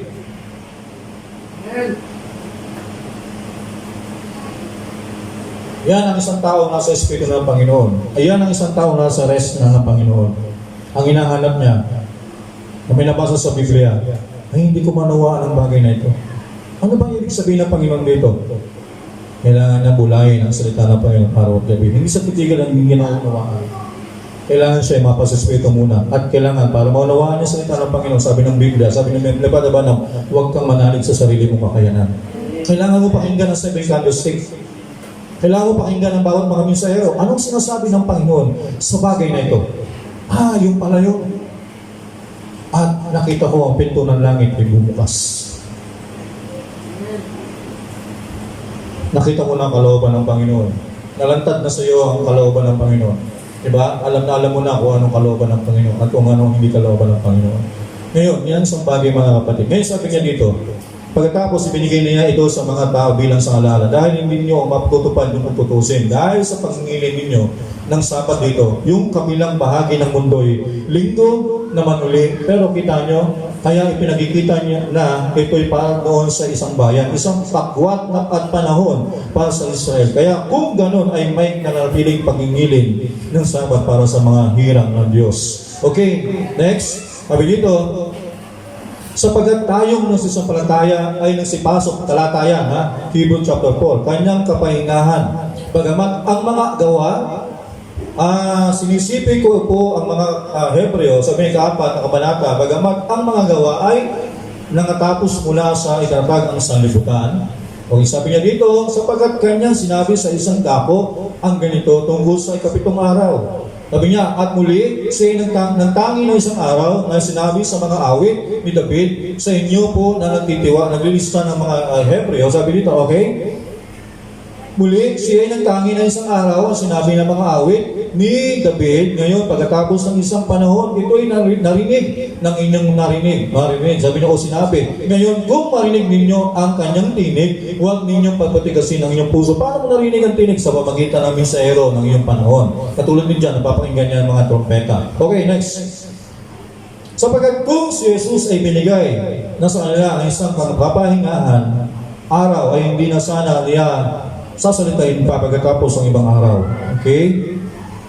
Bagkos, dito pang isang kapahingahan pangingili ng Sabat. Okay, next slide. Okay? Sabi niya, ang salitang kapahingahan, ang Sabat ay isang kakaibang salita sa atin, nang ibig sabihin ay kapahingahan. Itong Hebreong salita na ibig sabihin ay kapahingahan. Na araw, isang araw ng Sabat, hindi pagtatrabaho. Hindi magtatrabaho, magpapahinga. Okay, next slide. Sabi dito, sapagkat kung si Jesus ay nagbigay sa kanila isang kapahingahan, hindi na sana niya sa salita yung pagkatapos sa ibang araw. Ngayon, pero may nagdidala pang isang pagpapamahinga, panginginis ng Sabat, ukol sa bayan ng Diyos. Okay? Sapagkat ang pumasok sa kanyang kapahinga, tayo ng pahinga na sa ating mga gawa, gaya ng Diyos na nagpahinga sa kanyang gawa. Okay, so message ito, the vision of Patmos. Okay, next slide, sabi niya, sa Bible, magsiparito kayo sa akin lahat na nangapapagal at nabibigat ang lubha at kayo aking pagpapahingahin. Okay, sabi dito, sa papasanin ninyo ang aking pamatok, ano yung pamatok? At mag-aral kayo sa akin. Ano yung pamatok? Siyempre, salita ng Panginoon yan Pag-aralan daw natin. Sapagkat ako'y maamo at mapagpapangumbabang puso at masusumpungan ninyo ang kapahingahan. Sabi niya, kaya kailangan ikaw nga muna yung may pasespirito ka ng Panginoon Di ba? Siyempre, hindi mo hanapin ang iyong kapahingahan, hindi mo hanapin pagbulit-bulayan sa salita ng Panginoon, maliban na ikaw muna yung mapasespirito. Right? Ngayon, kaya hindi mo hinahanap ang kalooban ng Diyos. Ibig sabihin, kapatid, wala ka pa sa Espiritu ng Panginoon. Kaya ang sikreto, ay sabi ng Panginoon, kaya marami sa inyo ngayon masasakitin. Mahihina. Diba? Ang sabi ng Bible yan eh. Okay, kaya nga dapat una, mapasuspirito ka. Pag napasuspirito ka na, so hanapin mo yung kapahingahan. Kaya sabi niya, maamo, mag-aral kayo sa akin. Diba? Ano isipin, kapag nagtutong ka na, meron kang pagbubulay-bulayan. Meron kang mensaheng maririnig, pag-aaralan mo yun. Sapagkat ako'y maamo at mapagpakumbabang puso at masusumpungan ninyo ang kapahingahan ng inyong mga kaluluwa. Yung pala yung rest. Okay? Sabi niya, sapagkat malambot at maaking pamatong at magaan ang aking pasan. Okay, so yung pala yun. Pag ikaw na pasuspirituhan ng Panginoon, papasok ka, yung pala yung kapahingahan. So kailangan, hindi i-reveal sa inyo ng Panginoon, maliban na hindi ka muna nagpahinga. Ngayon, pag hindi kayo nagpapahinga, anong i-reveal ng Panginoon sa inyo? Paano niya makikita ang salita ng Panginoon kung hindi kayo nagpapahinga? So, maliban na kayo magpahinga, yun yung rest, yun yung pumasok kayo sa pahinga ng Panginoon. Kapag nandoon na kayo, nagbubulay-bulay kayo ng salita ng Panginoon, nakikinig kayo. Kaya sabi ng Revelation chapter 1 verse 3, mapalad ang bumabasa at nakikinig ng salitang ito. Diba? At tumutupad ng mga bagay na ito. O, sabi, hindi lang basta, pag nandun ka na sa kapahingahan, makikinig ka ng salita ng Panginoon. Pag nakikinig ka ng salita ng Diyos, kapatid, sasabihin ko sa inyo, wala na kayong iba pang makikita. Except sa salita lang ng Panginoon. Parang katipo yan ng Holies of Holies. Kapag kayo ay nasa Holies of Holies na, hinarangan na ito ng tabing. Ano yung tabing? Diba? Hinarangan na yan ng Diyos. At nandoon sa Holies of Holies, ikaw na lang at ang Diyos. Ngayon, hindi mo na nakikita kung ano ang nangyayari sa labas. Hindi mo na nakikita kung ano nangyayari sa loob ng iglesia. Hindi mo na nakikita kung ano nangyayari sa labas ng iglesia. Bakit? Wala ka na dyan. Saan ka na? Sa Holies of Holies. Sino nakikita mo? Ikaw at ang Diyos na lang. Kaya pag nakikita mo si kapatid, sasabihin mo nasa Holies of Holies kapatid. Sasabihin mo sa inyo kapatid, wala pa kayo sa Holies of Holies. Kaya sasabihin mo, Brad, napalitaan mo ba si Brad? Na ganito, ganyan. Saan? Tingnan mo. Wala naman ah. Pero kahit meron, nakuha niyo ibig ko sabihin? Kasi bakit? Kahit nakikita mo si Brad, hindi mo pa rin siya nakikita kasi bakit? Merong tumatakip. Anong tumatakip sa'yo? Salita ng Panginoon. Kasi nagpapahinga ka na. Kaya nasa heavenly bound ka na eh. Yung sinasabi niya, earthly bound. Sa loob ng iglesia, sa labas ng iglesia. Pero sabi mo, nasaan?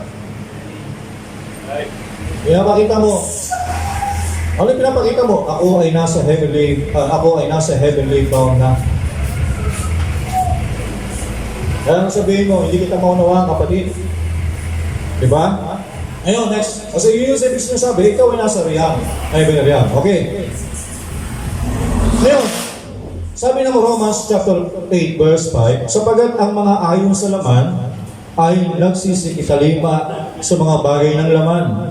Katapwat, ang mga ayon sa Espiritu, yan, sa mga bagay ng Espiritu. Kita nyo, kapag ikaw ay nasa earthly bound, sabi ni Apostle Paul, ang hinahanap mo yung mga bagay dito sa laman.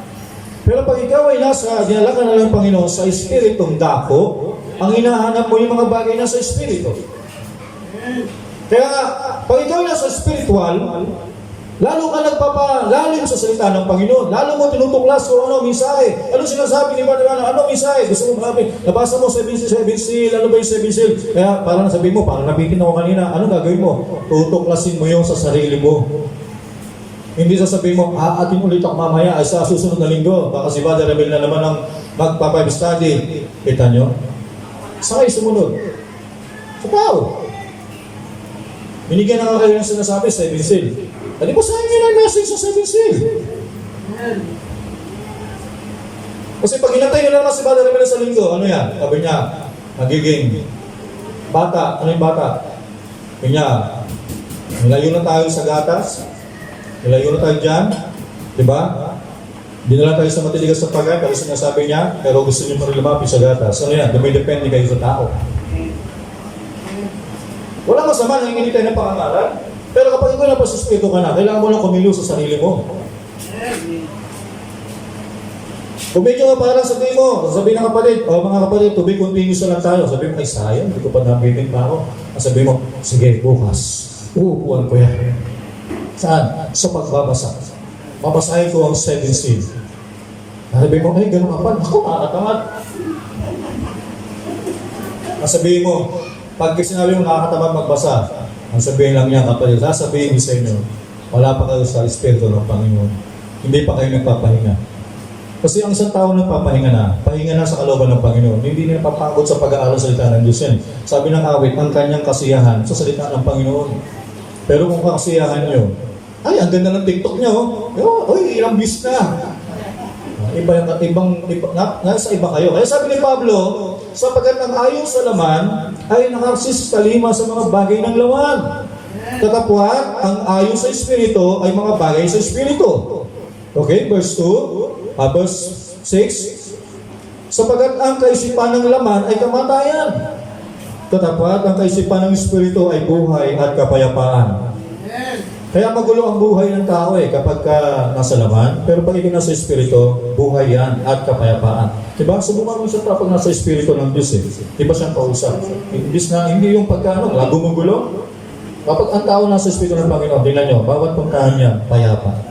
Pag may natatalo, pag sumigil siya doon, payapa. Ano yun? Kasi bakit? Nandun atmosphere ng Diyos Hindi po pwede yung nandun ka, imbis na maayos, sabihin, kamusta pa? Naku, lalo nga gumulo. Imbis na maayos na kami. Diba? Sabihin, gumulo. Imbis na, para sa yung Kristiano, naglalaro, pero gumulo. Ano yan? Ano ibig sabihin? Walang kapayapaan pa doon. Ibig sabihin, wala kayo sa heavenly bound. Wala pa tayo sa rest, di ba? Okay, next slide. Sabi dito, bibilisan ko na, sapagkat ang kaisipan ng laman ay pakikagalit laban sa Diyos. Yan. Sapagkat hindi napapasaklaw ng utusan ng Diyos at hindi nga maaari. Okay? At ang nasa laman ay hindi na makalulugod sa Diyos. Okay, datapwat kayo'y wala na sa laman, kundi nasa Espiritu, kung gayo'y tumitira sa inyo ang Espiritu ng Diyos, datapwat kung ang sino may walang Espiritu ni Kristo, siya ay hindi sa Kanya. Napakalinaw. Kung nasa Espiritu kayo ng Panginoon, kayo kay Kristo. Kung wala kayo sa Espiritu ng Panginoon, hindi kayo kay Kristo. O diba? So, talatayan. Okay, next slide. Message tayo. Okay, sabi niyo, okay, Bible pa rin. Okay, sige, talon mo na yung sis. Alisin mo na yan. Diretso na ako sa quote. Sige pa. Nabasa ko na yan. Okay, sabi nito, tumingin ako, narito ang isang pintong bukas sa langit at ang unang tinig na aking narinig, isang tinig ng isang pakaka. Ngayon, nagbago mismo ang eksena.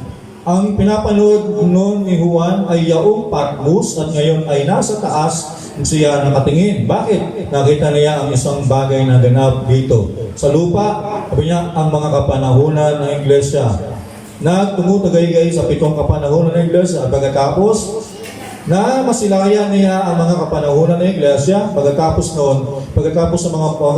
ang mga kapanahunan ng Iglesia, narinig niya sa isang tinig at tumingin siya sa itaas at sa langit at nakita niya ang isang pintong bukas na pinto at ang unang tinig ay tumunog at nagaya ng isang pakaka. Bueno, ang eksena ay nagbago mula sa Patmos ay naging langit. Diba? Pag ikaw na po sa Espiritu ng Panginoon, pinakinggan ni Juan ang mga misahero. Nung matapos ng 7 misahero, sabi ni Juan, tiningala niya ang kanyang mata sa langit. Tapos nakita niya ang langit bumukas. So nalantad sa kanya ang kalooban ng Panginoon. Saan? Sa pamagitan ng mga mensahe ng iba't ibang kapanahunan. Okay? Next. Ang tinig ay yaong siya ring tinig na lumakad sa 7 kandelerong ginto. Okay? Siya ring tinig, ang tinig ay hindi nagbabago. Tandaan nyo, ang mensahe hindi nagbabago. Pero ang tinig, nasaan ito? Noong narinig niya ito, sa unang pagkakataon. Ilan po ang nakakalala sa unang kapanahunan ng Iglesia? Kaya hindi mo pwede malaman ang 7 kapanahunan ng Iglesia, hindi mo alam ang unang kapanahunan ng Iglesia. Ano nangyari sa unang Iglesia? Anong mensahe ni Pablo? So makikita mo, may lesson ka matutunan sa panahon ni Pablo, may matutunan ka lesson matutunan sa panahon ng pangalawang iglesia, sa pangatlong iglesia, pang-apat, pang-5, pang-6, pang-7. Ewan ko na lang pag hindi pa kayo nahinog. Diba? Kaya sabi nung mahinog na si Juan, narinig niya lahat ng mga tinig. Sabi niya hanggang sa unang pagkakataon, ilan ba nakakalala nito sa unang kapanahon ng iglesia sa likuran niya? Ako'y napa sa Espiritu ng araw ng Panginoon. Apocalypse chapter 1 to 10, nang mangyari nga na siya nasa Espiritu. Kung gusto niyo pong ilista yun, sabi niya, ako'y nasa Espiritu ng araw ng Panginoon. Ano yung araw ng Panginoon? The Sabbath day. The rest day. Yan ang the Lord's day. Kaya pag hindi pa kayo nagpapahinga, wala pa kasi Espiritu ng Panginoon. Ang sabihin mo, tagal naman yung pastor yung mag-preach. Yan, nagpapakita yan na wala pa kayo sa Espiritu. Sabihin mo, pupunta pa naman ako mamaya sa SM. Ano yan? Nasa earthly bound ka pa rin. Tagal naman ni Pastor Joe. Okay lang, sana may mga biskwit yung ating mga senior na para mabutan kasi para iba na, bagamat nandito tayo sa naman, sa spiritual, pero alam natin, dapat pa rin natin ano yung sarili natin. May mga kasama pa rin talaga tayong hindi na katulad natin katawan, may tumilag na, may hina na rin yung kanilang kailangan natin supplyan din ang pagkain. Pero sabihin na, huwag naman kayo para nakita nyo silang nanay nakakain, gusto nyo rin parang gugutom na rin kayo. Hindi naman kayo matanda eh. Pero kung gusto nyo samahan din kayo, okay lang. Diba? Pero ginagawa lang natin yan para magtuloy-tuloy lang natin gawain. Okay? Okay, sabi dito, ako'y nasa Espiritu ng araw ng Panginoon at narinig ko sa likuran ko na gaya ng tinig na isang pakamak na tumutunog na gaya ng lagaslas na maraming tubig. Bakit maraming tubig? Kasi maraming tinig. Ilang tinig? 7. 7 mensahe. Narinig ni Pablo ang iba't ibang lagaslas ng maraming tubig ni John. At nung marinig ito ni John, yun ang nadala sa kanya para siya mag-mature. At sinabi niya, hanggang sa tumingin na lang sa langit. At nung tumingin sa langit, sabi niya, nakita ko ang langit may pinto ang bukas. Ano yan? Who is the John? The John is the type of the prayer. Diba? Sana makukuha niyo po yung ibig sabihin. Kahit hindi ko na mapaliwanag sa inyo ng unting daan-daan, pero sana, kung may Holy Ghost kayo, makikita niyo po yung ibig ko sabihin. Kung ano yung dinadrive ko sa mensahe ko, mga kapatid, sa mensahe natin ngayong umaga. Okay? So, next slide, sabi dito. Okay, ngayon, tandaan nyo, si Juan ay naroon pa rin sa Patmos. Okay? Matapos na makita niya ang lahat ng mga kapanahunan ng iglesia ay nagdaan. Okay? Tumingin ako at narito ang isang pintong bukas sa langit. Isang pinto. Ano ang pinto? Apocalypse 3:8. Sa Apocalypse, sabi niya 3:8 na talata, nalalaman ko ang inyong mga gawa. Narito, ilalagay ko sa harapan ninyo ang isang pintong bukas, buntas na pinto, na walang sino man na maglalapat, walang sino man makapagbubukas. Anong pinto? Ang salita ng Panginoon. Sino nagbukas sa atin? Ang Panginoon. Sino maglalapat? Ang Panginoon. Diba? Walang sino man sa atin ang paaari magbukas ng salita ng Panginoon. Wala sa atin sino mang magsasara ng salita ng Panginoon. Kung sino nagbukas, sabi niya, nang buksan ng kuldero ang unang tatak. Sino na paunawa? Sino nag-reveal? Ang kuldero. Sino ang kuldero? Si Kristo. Ibinigay niya sa 7 mensahero. Ayun, sabi niya, walang sino mang mga pagbubukas, siya lang ang pinto. Ang pinto, si Kristo ang pinto, siya rin. Sa Juan 10, ako ang pinto, tungo sa kawan ng mga tupa. Okay, next slide, malapit na tayo. Sa lumang tayo at kanayunan, makikita ninyo roon na ang isang pastol ay naglalakad ng kanyang mga tupa. Pagkatapos niyang bilangin ang mga ito, at masigurado na lahat ng naroon, mangyayari nga na may higa siya sa mismong pinto, hindi makapapasok ang lobo nang hindi siya nagigising. O kanyang mga tupay hindi makakalabas. Sabi niya, o ang kanyang mga tupay hindi makakalabas nang hindi dumadaan sa kanya, sa pinto. O gaano kaligtasan ang pakiramdam ng tupa dahil ang pastol ay naparoon nakahiga sa pinto. Sabi niya, hindi ka maliligtas kung hindi ka dumaan sa pinto. At hindi ka mapapahama kung hindi ka dumaan sa pinto. Diba? At ang pinto, ayan ang susi para makapasok ka sa buhay na walang hanggan. Anong pinto? Salita ng Panginoon. Diba? Okay. Pero nabuksan yan sa atin ng malinaw dahil sa mga minsayero. Okay, next slide. Sabi dito, si Noe sa lumang tipan tumayo sa pinto ng taong. Pakinggan nyo, may bagay ako na sasabihin. Tumayo siya roon sa pinto. Nangangaral ng pagsisisi. Si Juan is the type of the ministers. Nakatayo yan sa pinto, sa salita. Diba? Tapos nangangaral siya na, tumayo siya roon sa pinto, sa nangangaral sa pagsisisi. At pagiging matuwid sa mga tao na pinagtatawanan ng ilang siya. At sa siya ring pinto na yun ay tumayo siya, walang sino man na makapapasok sa daong maliban na dumaan siya sa isang pinto na yun. Walang iba't nag-iisang lang ang pinto sa daong. Okay. Apocalypse, sabi niya, kapat na tako. Okay, sabi niya rito, kasunod, ngayon siya ay naparoon sa Espiritu. Dumako siya sa Espiritu, pagkatapos noon may mga bagay na unti-unting nangyayari. At pagkatapos nung makadako siya roon, nakarinig siya ng isang trompeta. Ngayon, ang trompeta ay laging nag-aanunsyo ng pagdating ng isang bagay. Katulad kapag kayo dudulog, kapag ang hari ay paparating, nagpapatunog siya ng trompeta. Ngayon, ano sabi ni Brother Branham? Sa unang panahon, kapag may hari na dadaan, meron na, ano yan? Sign na darating ang hari. Ngayon, what is the trumpet? The trumpet is the voice of God, the message of God. Kapag pinangaral ang salita ng Panginoon, ibig sabihin, kasunod niyan ay ang may-ari ng tinig. Oh, tama ba? Ngayon, sabi nito, sa pagdating ni Jesus, magpapatunog ng isang trompeta. Kaya hindi dahil sa pagkaya, sinasabi natin, He is here. Hallelujah. He is here. Diba? Nakapit natin yan. Pero hindi naman agad sa dumarating. Kailangan mo nang hipan muna natin ang trompeta. Kaya nga sa una natin gawain, anong ginagawa natin? Nagpapaihip muna tayo ng trompeta. May Bible study. Kasi bakit? Inibitahan natin ang presensya ng Panginoon. Kasi kasunod ng trumpet, yung may-ari mismo ng trompeta. Kaya sabi niya, kapag dumating daw ang hari, magpapatunog ng sana ng trompeta. Sa pagdating ni Jesus, siya ay magpapatunog ng trompeta. Tama ba?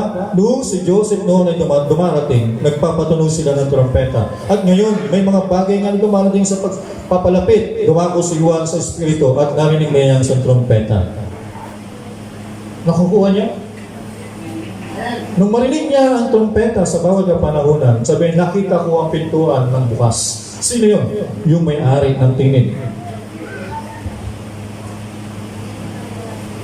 Sabi niya, kung makita niya yung may-ari ng tinig, sabi ng tinig, John, halika rito. At ipapakita ko sa iyo ang mga bagay na mangyayari sa darating. Ang sabihin, kailangan mo nang malaman kung ano ang mga bagay na gagawin ko sa inaharap. Ihihahayag ko sa iyo. Hindi ko ililihim yan John. Sino si John? Si John ay tayo. Okay? Ngayon, at ngayon, may bagay nga na dumating papalapit. Dumako si Juan sa Espiritu at narinig niya ang trompeta. Narinig niya ang trompeta at bumaling siya para tingnan kung ano ang nasa likuran niya nung marinig niya ang trompeta matapos niya makadako sa Espiritu. Diba? Narinig mo mensahe. Sabi mo, basa po, narinig ko mensahe. Pero sabi niya, nung tingnan ko para hanapin ko, nasa niyo nagsasalita. Pero nung tumingon si John sa likuran, nakita niya si Pablo, Efeso, Esmirna, Pergamo, Thyatira, Sardis, Philadelphia, at Laodicea. Kapag kabisado niya. Hindi pwede yung Efeso. Ano ba susunod, Brad? Apat, alam niya yan. Efeso, Esmirna, Pergamo, Thyatira, Sardis, Philadelphia, at Laodicea. Matapos mo marinig ang mga pangalahunan na yan, tumingin si John para marinig ang tinig. Pero ang nakita niya, ay, mga tinig pala sa iglesia, ang anghel ng iglesia ng Efeso, sa anghel ng iglesia ng Esmirna, sa iglesia ng Laodicea. Ngayon, nung marinig ni John yun ang nagdala kay Juan sa maturity. At nung nahinog na siya sa salita ng Panginoon, nakita na niya ang salitang kalooban ng Diyos na bukas na sa kanyang harapan. At nakita na nga paano pagkakasunod-sunod ng mga pangyayari sa inaharap, sa mga darating, di ba? Alam na ni Juan. Okay, next slide. Hindi ko alam kung last na to.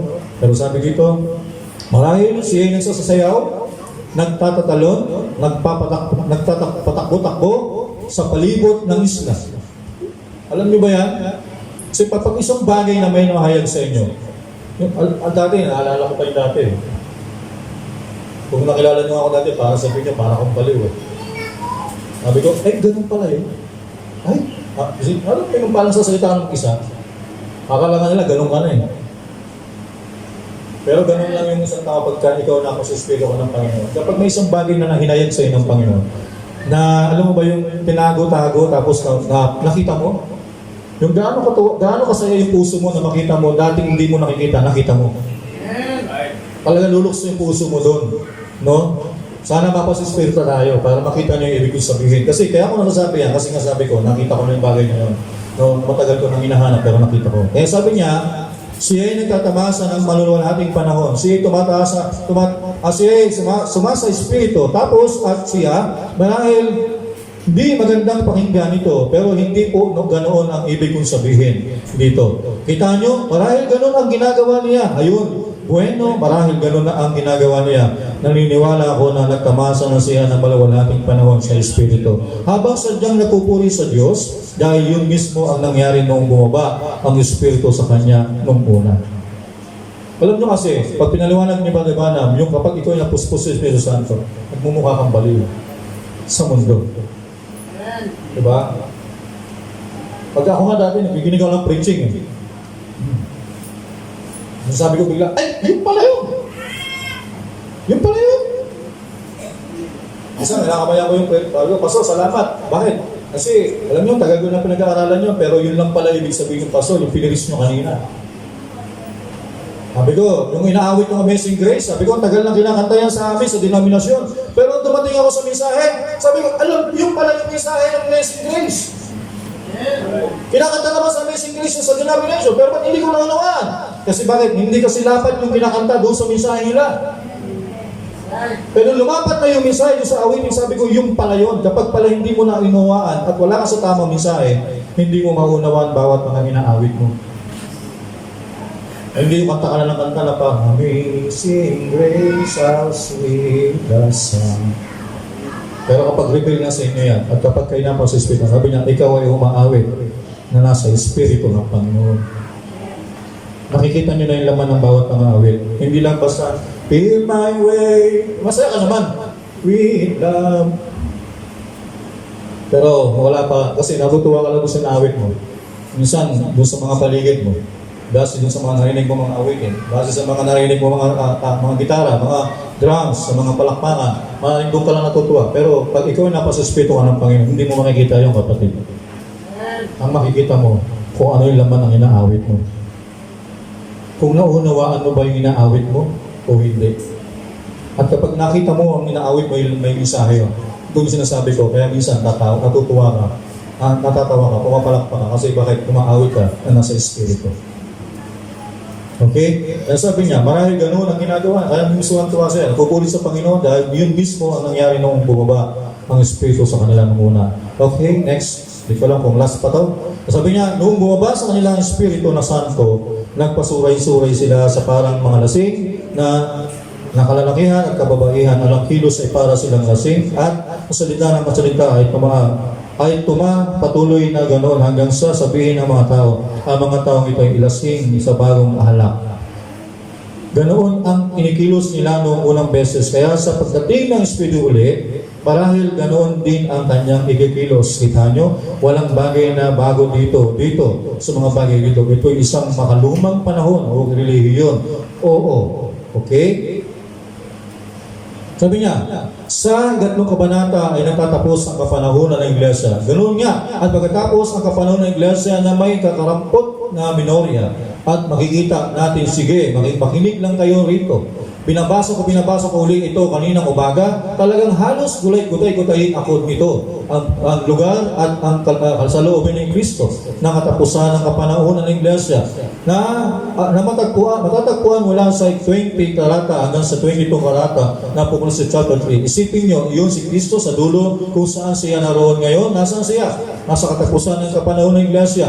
Nasa labas ng kanyang Iglesia. Tinutulak palabas ng mga denominasyon at mga kredo. Ano ang kanyang salubin? sinusubukang pumasok muli, nakakaawa ang ganoong kalagayan. Okay? Pagkatapos ay nasupungan natin dito, pagkatapos sa mga bagay na ito, narinig niya ang tinig. Isang tinig na nagsasalita sa kanya na, ano yun? Umalis na ang espiritu sa lupa. Pagkatapos, ang mga bagay na ito, magsisimula ng unang kabanata, ang unang talata, okay? Pagkatapos ng mga bagay na ito, tumingin ako at narito ang isang pintong bukas sa langit. Kita nyo? Nang matapos kay John nahayag ang lahat ng salita ng Panginoon, saan si John dinala? Kinuha ng salita ng Panginoon. Saan siya dinala? Ipinakita na sa kanya yung kalooban ng Diyos sa mga hinaharap. Tinanggal na siya dito sa bagay sa sanlibutan. Okay? Next slide, sabi dito.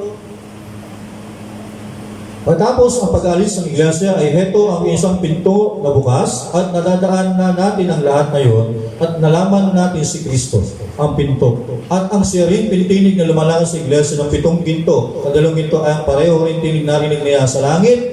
Ano sasabi? Makit ka rito. Makit si Juan, kinakatawan nito ang pag-alis ng iglesia sa pag-agaw. Okay. Makit sa Espiritu si Juan. Saan yun? Spiritual lang yun. Kaya tayo, bakit na tayo ngayon saan? Sa spiritual na nyo. Dinala sa langit at nakita ang lahat ng mga bagay na ipinangako ng Diyos sa sinasabi noon sa mga alagad. Ano nga sa inyo kung siya ay manatili hanggang sa ako'y dumating? Nakita nga niya ang pagdating ng Panginoon. At kung ano ang mangyayari, nakita niya sa lupa, kung ano ang magaganap sa lupa, pag-agaw sa iglesia, at pinakit siya sa itaas, at ipinakita hanggang sa maging lampas pa ng millennium, ay hindi pa nakahanga ito. Okay.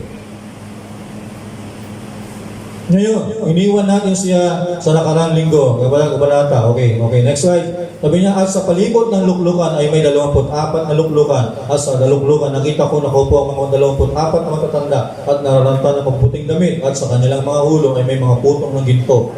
Okay? At rito, ngayon, nalaman natin na ang mga ito ay matatanda. Ang isang matanda ay hindi nangangailangan na tumutukoy sa isang anghel o anumang nilala. Ito ay isang tao na tinubos, mga matanda.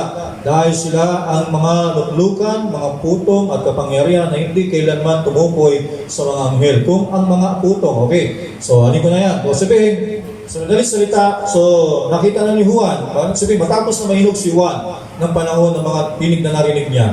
Sabi ni Brother Branham, at yung tinig na tumawag sa kanya, John, umakit ka rito. Sabihin, dinala na siya ng Panginoon sa ibang dimension, ay pinakita na sa kanya ng Panginoon ang mga bagay na mangyayari. Sabi, lampas pa sa millennium. Ay sabihin, kaya kung magbabasa lang kayo ng mensahe, makikita niyo ang mensahe, pinapakita ng Diyos sa atin ang mga bagay na mangyayari. Lampas pa, mula na ngayon. Pinakita ng Diyos sa atin, lampas pa sa Genesis. Ano pa yung nasa Genesis, di ba? Let there be light. Nilikha ng Diyos ang langit at lupa. Yun lang is Genesis. Pero nung binasa natin ang mensahe, ang sabi ng Panginoon, nung wala, sabi niya, you are chosen of God before the foundation of the world. Yun yan, lampas pa yan sa Genesis. Pinakita ng Diyos sa atin ng Godhead, lampas yan sa Genesis. Kaya pinakita niya sa atin, lampas sa Genesis, lampas pa sa Revelation. Ayan, eternity to eternity. Kaya yun pinakita na pa. Kailangan, paano mo makita yan? Kailangan mo muna natin mapasa-espiritu na tayo ng Panginoon. At pakinggan natin yung tinig ng Panginoon sa ating panahon. Kapag napakinggan mo yan, kailangan mong bumabad, mahinog ka sa iyong mensahe. Kapag nahinog ka na, sasabihin sa iyo ng Panginoon, John, tama pa tayo. Nagpapakita na lang din sa mga bagay. Kapag nahinog ka na sa iyong panahon, sa mensahe na iyong panahon, hindi mo na makikita yung mga bagay na nangyayari doon sa ibabaw ng lupa. Ikaw ay nasa holies of holies na. Hindi mo na nakikita kung ano nangyayari sa loob ng iglesia. Hindi mo na nakikita kung ano nangyayari sa labas ng mundo. Hoy, may bago daw na sakit na naman ngayon. Pinagpe-face mo sa naman ng mga tao. Nabalita niyo ba yan? Natamaan daw ngayon, puro bata. Kaya ngayon, balik na naman yung face mask. Wala naman yan. Kung dyan kayo, kung kayo ay nakatingin dyan, sabihin nyo, ako, yan naman. Ibili na naman tayo ng N95. O yan, yan naman ang sisipan mo. Pero, pag kayo nasa olis, hindi nyo na makikita yan. Kaya pag nasa olis na tayo, hindi nyo na rin makikita kung ano nangyayari sa loob ng iglesia. Lumalampas na kayo dyan. Kasi bakit? tandaan ninyo, hindi ka pwedeng iligtas ng simbahan. Kailangan makarating ka sa Holies of Holies. Yan lang yung kukunin ng Panginoon. Hindi yung nasa loob ng mensahe. No? Baka mamali kayo ng pagkaintindi dyan. So kailangan kayo makarating sa Holies of Holies. No? Nakalihan, ang Diyos lang nakikita nyo at ikaw at ang Diyos mo. Okay? So, yan yung gusto kong sabihin mga kapatid sa mga ito na I was in the Spirit in the Lord's Day. No? Yung Lord's Day ngayon, yun yung kapahingahan ng Panginoon. Kailangan tayo pa sa Espiritu at pagbulay-bulayin natin yung mensahe ng Panginoon para makita natin kung anong kalooban ng Panginoon. So sana, meron kayo ng pulot na sa mga ganito. Okay? At siguro dyan na lang natatapos yung ating mensahe sa mga ganito.